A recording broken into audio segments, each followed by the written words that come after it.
Hola, ¿qué tal? Como siempre me da muchísimo gusto saludarles. Muchas veces cuando vemos en la televisión las condiciones del tiempo, el pronóstico, el meteorólogo hablando, los vemos hablar de baja presión, de alta presión, de un frente frío, un frente caliente, pero sé que muchas personas no saben qué significa todo esto. Vamos a hablar un poquitito aquí de algo breve y un poco sencillo sobre lo que son las condiciones meteorológicas y qué significan estas cosas. Espero que disfruten este tema. Comenzamos. Con tantos cambios atmosféricos y muchos de nosotros siendo afectados, me gustaría compartir con ustedes y con los que nunca han estudiado estos temas o nadie le ha explicado sobre los puntos básicos sobre el clima, datos que quizás le pueden ser útil para entender el comportamiento de nuestra atmósfera o quizás para poder entender mejor a qué se refieren los meteorólogos en la televisión cuando dan un pronóstico. Pronóstico se refiere a dar una predicción de condiciones en el futuro. Las condiciones actuales se les darán en forma de un sinopsis, es decir, una explicación de dónde se encuentran los frentes fríos, calientes o estacionarios y todo lo que está afectando las condiciones en el área en el presente y en el futuro. Estudiar este tema en pleno detalle es complicado y amplio, por eso no puedo cubrir con unos minutos aquí en las redes sociales todos los detalles. Lo que le diré no será una explicación bajo ninguna manera exhausta o completa. Esto es solo una forma de proveerles algunos datos para obtener más conocimiento. En otros videos aquí en el canal les he hablado con más detalles sobre cómo se mueve la Tierra, cómo funcionan los altímetros de los aviones y si los aviones siguen o no la curva de la Tierra. Si se queda hasta el final de este video, les aclararé algo sobre los altímetros y qué en verdad son. Ahora, pasemos al tema de hoy, teoría del clima. La Tierra está compuesta de varios niveles de gases y juntos conforman lo que conocemos como la atmósfera, que con sus distintos componentes alcanza casi 700 kilómetros desde la superficie de la Tierra.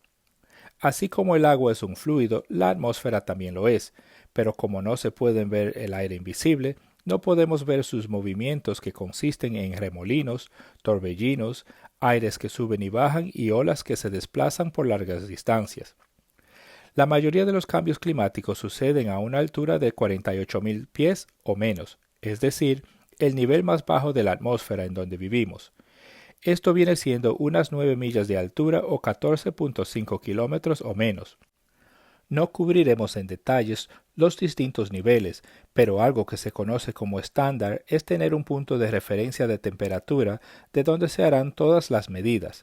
Esa temperatura es de 15 grados Celsius o centígrados, que es igual a 59 grados Fahrenheit, y disminuye a razón de unos 2 grados Celsius por cada 1000 pies de altura. Pero rara vez está la atmósfera exactamente así, a esa temperatura. Los manuales de aviación utilizan esta temperatura como punto de referencia para predecir el rendimiento y comportamiento de una aeronave y calcular el efecto de las variaciones. En este video usted va a ver el papel que juega la presión barométrica y cómo afecta las condiciones del tiempo. Aunque el aire es invisible, también es necesario medir su peso. Hay dos métodos generalmente utilizados para medir la presión. Estos son pulgadas y milibares. Nos referiremos más a pulgadas durante este video. Para hacer esto se utiliza lo que se llama barómetro. Esto mide cuántas pulgadas, en vez de libras, se desplazan dentro del barómetro por el peso de la atmósfera. Ese es el instrumento utilizado para medir el peso de la atmósfera. Mercurio es el líquido dentro del barómetro que se desplaza y por eso oirá en las noticias al ver las condiciones del tiempo hablar de pulgadas de mercurio. Hay un punto estándar también para poder tener referencia de un punto de partida y saber cuándo hay cambios y también afecta a la aviación. Esta presión estándar es de 29.92 pulgadas de mercurio, leídas en el barómetro, y rara vez las condiciones son exactamente así. Esto es igual a 10.13 milibares. La presión barométrica disminuye a razón de 1 pulgada por cada 1000 pies de altura.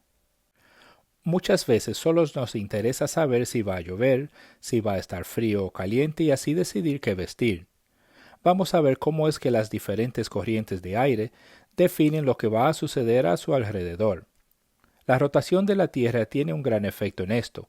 La fuerza creada por la rotación de la Tierra se conoce como fuerza de Coriolis. Las masas de aire y de agua son afectadas por esta fuerza debido a que estos se desplazan a largas distancias. Esto es importante porque la fuerza de Coriolis desplaza las corrientes de aire a la derecha en el hemisferio norte y a la izquierda en el hemisferio sur. La velocidad de la rotación de la Tierra provoca la división del aire y cómo se desplaza según su latitud o en qué lugar se encuentra en relación a la línea del ecuador. Generalmente hablando, los lugares que se encuentren al norte de la línea del ecuador experimentan condiciones donde las corrientes de aire alrededor de un área de alta presión, identificados con una letra H de color azul en mapas de canales de transmisión en inglés, que significa high pressure, o la letra A de alta presión en los mapas de canales en español, giran a la derecha o en dirección de las agujas del reloj y desde arriba o desde lo alto hacia abajo, hacia afuera del centro de alta presión.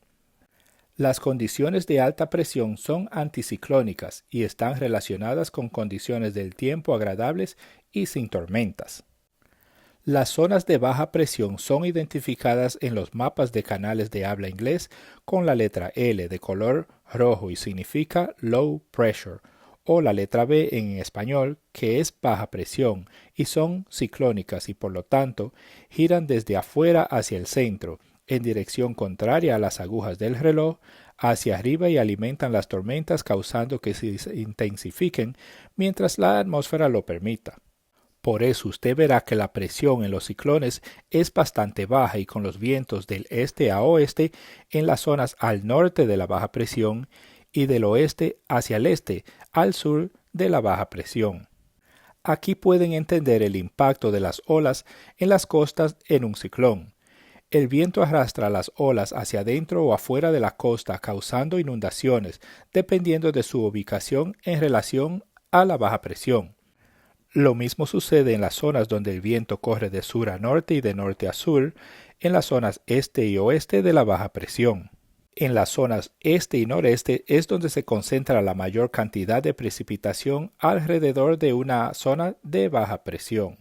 El huracán Milton, que está activo mientras preparo este video, tenía una presión de 944 milibares, que es igual a 27.88 pulgadas de mercurio sobre el Golfo de México mientras se aproximaba a la Florida.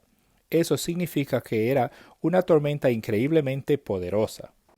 Así que cuando usted oiga hablar de altas presiones, es sinónimo de buenas condiciones y malas condiciones si se habla de baja presión.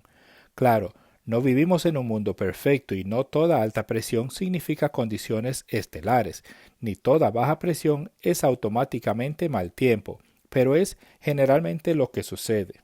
Lo siguiente es muy importante. Las líneas que rodean en los mapas las áreas de altas y bajas presiones se les llaman isobaras. Estas líneas conectan las áreas de presiones iguales. Los vientos corren paralelos o en la misma dirección que están orientadas los isobaras.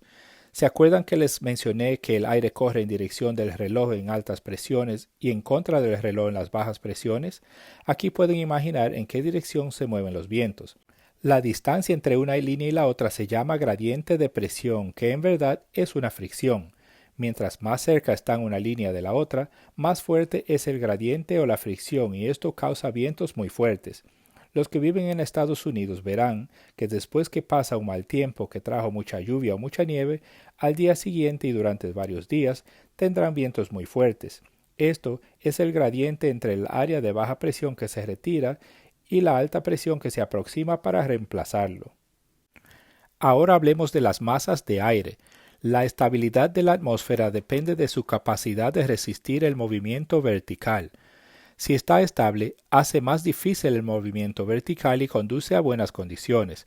Si es inestable, cualquier movimiento vertical puede resultar en tormentas, ya que hasta pequeños movimientos verticales se pueden convertir en tormentas.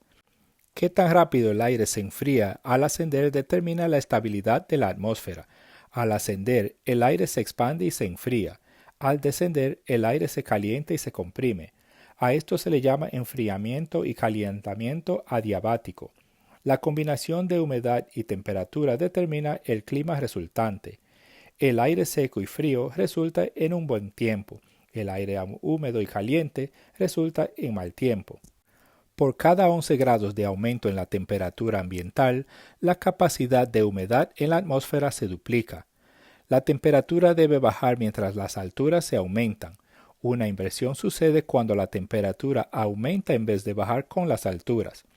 La humedad relativa se refiere a la cantidad de vapor de agua presente en la atmósfera a la temperatura actual donde usted está. Si dicen que la humedad es de 75%, el aire contiene un 75% de la máxima cantidad de humedad que puede tener a esa temperatura. Esto está conectado al punto de rocío. La relación entre el punto de rocío y la temperatura determina cuán húmedo estará el aire, es decir, la humedad relativa. Si la temperatura baja al punto de rocío, el aire se satura y usted verá nubes bajas, niebla, escarcha, lluvias, etc. En los días que usted ve mucha neblina, si mira la temperatura y el punto de rocío se dará cuenta que la diferencia entre ambos es de solo unos 5 grados o menos. Esto es importante en la aviación porque esto resulta en poca visibilidad para operar. Como les dije, este tema es extenso y por eso pasaré directo a los frentes fríos, calientes, estacionarios y ocluidos. Las masas de aire se clasifican según las regiones de donde se originan porque tienden a mantener las características de su origen. A medida que las masas de aire avanzan, se ponen en contacto con otras masas de aire con características diferentes. Lo que divide cada masa de aire se llama frente y son identificadas con el cambio de tiempo y del clima. Un frente frío que en los mapas es de color azul reemplaza el aire más cálido que le precede. Los frentes fríos avanzan rápidamente y contienen aire más denso y estable y permanece cerca del suelo, causando que el aire cálido se desplace y ascienda. El aire que asciende causa que bajen las temperaturas y se formen nubes. ¿Qué tipo de nubes se forman? Depende de la estabilidad de la masa de aire caliente. Antes de pasar un frente frío se producen nubes cumulosas y tormentas, rayos y fuertes lluvias, dependiendo de la inestabilidad del aire. Es común tener días de mucho calor y humedad y luego venir un frente frío y limpiar toda la atmósfera, dejando aire más seco, más claro y con temperaturas agradables. Frente frío es solo un término para decir que la temperatura es más fresca, no necesariamente aire congelante. Un frente caliente que es representado por el color rojo es mucho más lento que el frente frío y avanza a solo unos 15 a 40 km por hora y este se desliza por encima del aire frío y lo empuja lentamente. A veces tarda varios días en llegar a una área. Se puede apreciar que nubes cirrus muy altas le preceden a unas 600 millas antes de que llegue a su área. Mientras más cerca usted está de donde está el frente caliente, más bajas son las nubes y la visibilidad. El aire cálido que asciende produce condensación a medida que sus temperaturas bajan con la altitud. Al igual que los frentes fríos, los frentes calientes suceden todo el año y son causa de mucho hielo en la estructura de una aeronave debido a la humedad disponible. Anticipe lluvias y nubes de menos crecimiento vertical y menos visibilidad en este tipo de frente. Hay dos frentes más de los que le hablaré brevemente, los frentes estacionarios que utilizan ambos colores, azul y rojo. Estos suceden cuando dos masas de aire más o menos iguales tienen entre sí un frente que los separa que permanece estacionario. Esto puede afectar el clima local durante varios días, debido a que lo que dice su nombre, frente estacionario, o detenido y produces las condiciones que se pueden esperar en un frente frío y caliente a la vez. El último tipo de frente es un frente ocluido que sucede en dos formas y es representado por el color violeta. Este se produce cuando un frente frío que se mueve muy rápido alcanza a uno cálido que se mueve despacio y lo eleva, o cuando un frente cálido eleva a un frente frío. El clima del frente cálido que es elevado prevalece en el área y se eleva alto en la atmósfera, pero rápidamente es reemplazado por las condiciones del frente frío.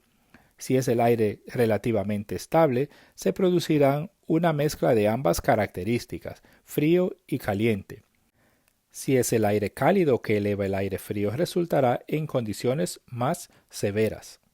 Para aclarar, un frente frío o caliente es solo la forma de distinguir una masa de aire de una y la otra, con diferentes características y temperaturas. Esto no representa un cambio de temperatura de invierno a verano o viceversa. Estos frentes están presentes todo el año. Quisiera darle muchos más detalles sobre estos temas, pero como les dije al principio, es un tanto extenso y necesitamos mucho más tiempo que unos minutos en un video. Ahora vamos a hacer un preámbulo del altímetro en las aeronaves. El altímetro de un avión lo que mide es el peso de la atmósfera que hay por encima de donde se encuentra operando. Como el piloto lo que quiere ver es la altura y no la presión, la pantalla es ajustada para que le convierta en altura indicada la presión detectada por el altímetro. Porque la presión varía dentro de la atmósfera de un lugar a otro, el piloto siempre debe de colocar en una pantalla del instrumento la presión ambiental local para poder leer la altura correcta o no podrá mantener una trayectoria de altura segura. Al suplir la presión local le dará la altura resultante y luego el piloto humano o el piloto automático ajusta la nariz o cabeceo para obtener y mantener su trayectoria de acuerdo con lo que quiere leer como la altura deseada. La presión es afectada por la temperatura y un avión volando en aire frío operará más cerca del terreno que uno a la misma altura indicada en aire caliente. Los aviones que vemos en las alturas todos vuelan con el piloto colocando la presión estándar de 29.92 pulgadas de mercurio. A esto se le llama altura-presión.